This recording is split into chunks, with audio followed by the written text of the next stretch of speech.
Okay, so first thing you might notice with this question is the number before the x squared is not 1, so it's not just x squared. So to do this question, we do it in a slightly different way.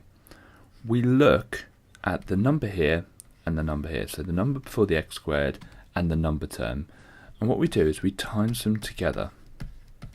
So when I times them together, that gives me minus 50. Now minus 50 is what we're trying to find the number pairs for, and we just need two numbers that multiply together to make minus 50 and add together to make the plus 5, the number before the x.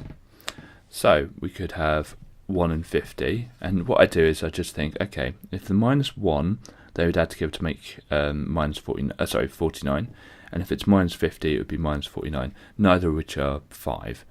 So let's have a go at another few. So 2 and 25, that would make 23 or minus 23, so neither of which we want.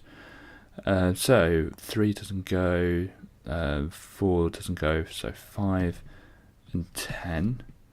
Let's have a think. 5 and 10. So if we did minus 5 and plus 10, that would make 5, which is what we wanted. So it's minus 5 and positive 10. Okay, next thing to do is just write down the question, but instead of the plus 5x, we're going to split it up into minus 5x plus 10x. So 2x squared, same as the question, but I'm going to use my factor pairs here. So minus 5x plus 10x, and that just adds together to make the plus 5x, so we haven't changed the question, and then minus 25. Okay, now the beauty of doing it this way is that you just need to factorize this bit here and this bit here using all your linear skills. So you don't need to factorize them quadratically, we'll do that on the next step. So looking at that first one, well, 2 and minus 5, well, so there's no common numbers, but I can divide an x out of both of them. So when I do that, I get 2x minus 5. And that's absolutely fine. Sometimes you can just divide out an x, and that's fine. On the second bracket, let's have a look, 10 and 25, so definitely I can divide out a 5. So that'll leave 2x minus 5.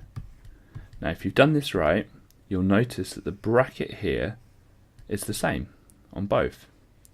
So to do the next step, all I need to do is just look at the thing before each bracket, so the x and the plus 5, and just put them into a bracket of their own. So it's x plus 5, and then just look at the repeating bracket, and that becomes our second bracket. It's that simple. So our answer is x plus 5, 2x minus 5. Now if you've got time you can expand that, and if you did expand it you'll find it becomes 2x squared plus 5x minus 25.